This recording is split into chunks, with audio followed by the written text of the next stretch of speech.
তারা আমাদেরকে বলেছেন ইসির সাথে সাক্ষাৎ করাবেন। সেই আশ্বাস দিয়ে নির্বাচন কমিশনারের ভিতরে আমাদের 9 সংগঠক নিয়ে আমরা প্রবেশ করেছি, কিন্তু সেখানে নিয়ে এক যুগ্ম সচিবের অফিসের রুমের সামনে দাঁড় করিয়েছে।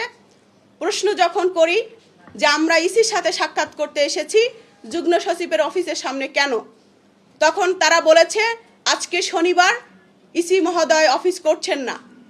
তার পরিপ্রেক্ষিতে আমার কি উত্তর সেটি দেশবাসী জেনেছেন, আপনারা গণমাধ্যম কর্মী যারা ছিলেন সেই উত্তরটা আপনারা অবগত আছেন। সহযোদ্ধা, তার সাথে হাতে হাত মিলিয়ে পায়ে পা মিলিয়ে আন্দোলন সংগ্রাম করেছি। গণ অভ্যুত্থানে তার যে অবদান, সে অবদানের প্রতি শ্রদ্ধা রয়েছে, কিন্তু নামের সাথে যে সংশ্লিষ্টতা আপনারা বলছেন এটি একটি ভুয়া কথা। কারণ তার পার্টির নাম একটি, আমার পার্টির নাম হচ্ছে বাংলাদেশ আম জনগণ পার্টি। সেক্ষেত্রে তার দলের নামের সাথে আমার দলের নামের কোনো সম্পৃক্ততা নেই। দুই একটা শব্দের যদিও বা মিল থাকে, এতে আমি ক্ষতির কিছু দেখছি না কিংবা রেশারেশির কিছু দেখছি না। আমরা সকলেই দেশের জন্য, দেশের স্বার্থের জন্য লড়াই করছি, কাজ করছি। বৈদেশিক শত্রু যারা আমাদেরকে সাংস্কৃতিকভাবে, অর্থনৈতিকভাবে, পানির দিক থেকে ন্যায্য হিস্সা না বুঝিয়ে দিয়ে আমাদের প্রতি যারা বৈষম্য করছে, আমাদের লড়াইটা তাদের বিরুদ্ধে। আমাদের কোনো রাজনৈতিক দল কিংবা কোনো নেতা, কোনো কর্মীর সাথে ন্যূনতম কোনো ধরনের দ্বন্দ্ব কিংবা শত্রুতা কিংবা বৈরী সম্পর্ক নেই।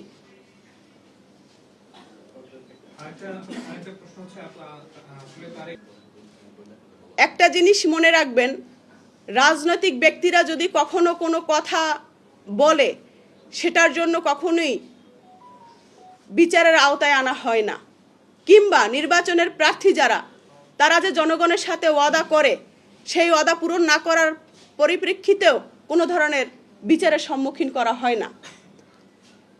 আমার মনে হয় তারই উনি সৎভাবে ব্যবহার করেছেন এবং তিনি অসত্য কথা বলেছেন। আমাদের সহিংসতা এড়িয়ে চলার জন্য নেতাকর্মীদেরকে বলেছি ধৈর্য ধারণ করতে। কথায় নয়, আমরা কাজে বিশ্বাসী। তিনি যদি কোনো প্রমাণ দিতে পারে তাহলে আমরা চ্যালেঞ্জ করে বলছি, সেই প্রমাণের পরিপ্রেক্ষিতে আমরা যথোপযুক্ত উত্তর দেওয়ার জন্য প্রস্তুত আছি।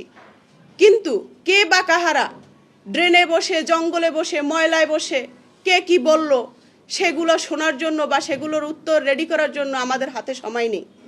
আমরা দেশ ও জাতির বৃহত্তম স্বার্থে বাংলাদেশ আম জনগণ পার্টি কাজ করে যাচ্ছে নিরলসভাবে। আগামীতেও আমরা সেভাবে করে জাতীয় স্বার্থ রক্ষা করে, দেশের মানুষের স্বার্থ রক্ষা করে কাজ করে যাব। আপনাকে প্রমাণ দিতে পারবো, 25,500 সদস্য আমার বাংলাদেশ আম জনগণ পার্টিতে রয়েছেন, সমর্থক রয়েছেন 3.5 কোটি প্লাস। এই বিশাল বড় একটি ভোট ব্যাংক, আসন্ন নির্বাচন 2026-এ 12ই ফেব্রুয়ারিতে অনুষ্ঠিত হতে যাচ্ছে, সেখানে অংশগ্রহণ করতে পারছে না। কিন্তু আগামী নির্বাচনে আমরা কাদের হয়ে কাজ করব, কাকে সমর্থন দিব, এখন পর্যন্ত আমাদের দলীয়গতভাবে কোনো সিদ্ধান্ত আসেনি। হয়তোবা খুব শীঘ্রই সিদ্ধান্ত আসবে। আমরা আলাপ আলোচনার মধ্য দিয়ে তৃণমূলকে প্রায়োরিটি দিয়ে তাদের পালস বুঝে আমরা যে কোনো একটি দলকে সমর্থন দিব, তাদের হয়ে আমরা কাজ করব, সেটি আপনাদেরকে পরবর্তী সময় জানিয়ে দেওয়া হবে।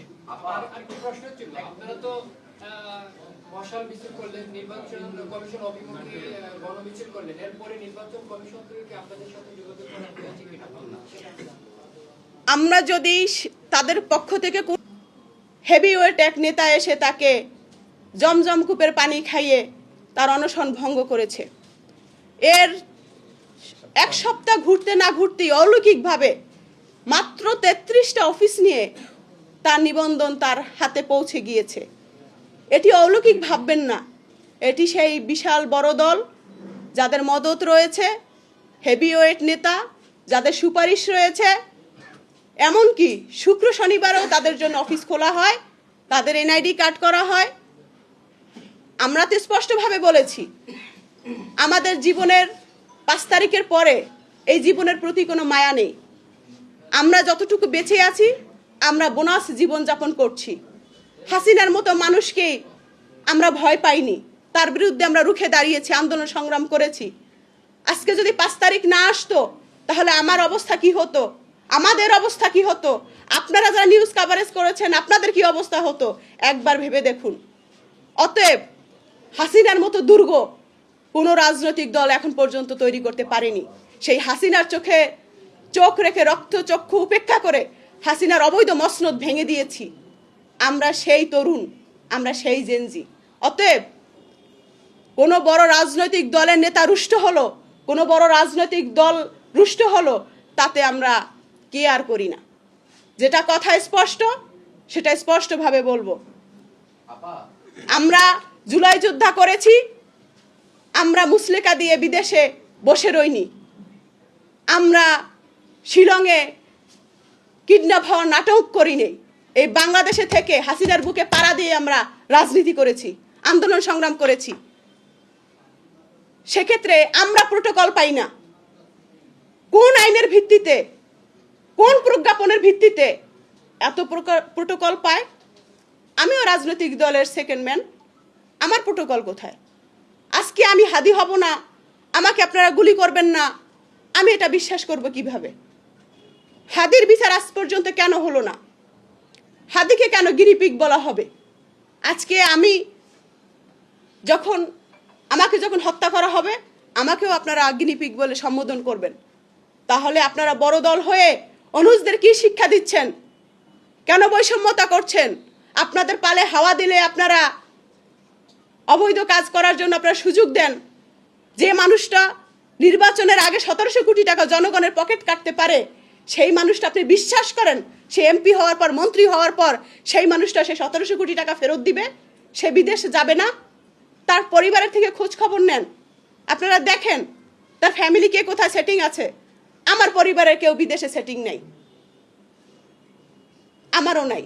দেশকে ভালোবেসেছি, দেশপ্রেম আছে, দেশের জন্য রাজনীতি করছি, মানুষের জন্য রাজনীতি করছি। কিন্তু আপনারা যা নোংরামি শুরু করছেন, আপনারা যেগুলো ছড়িয়ে বেড়াচ্ছেন, এগুলো ঠিক হচ্ছে না। কর্ম অনুযায়ী ফল সকলের ভোগ করতে হবে।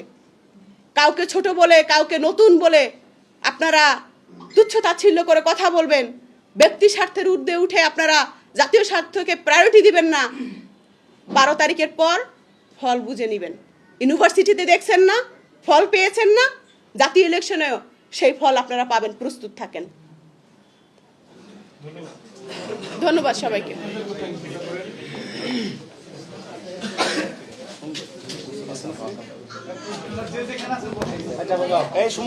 আপনারা একটু সবাই বসেন, আপনাদের জন্য একটু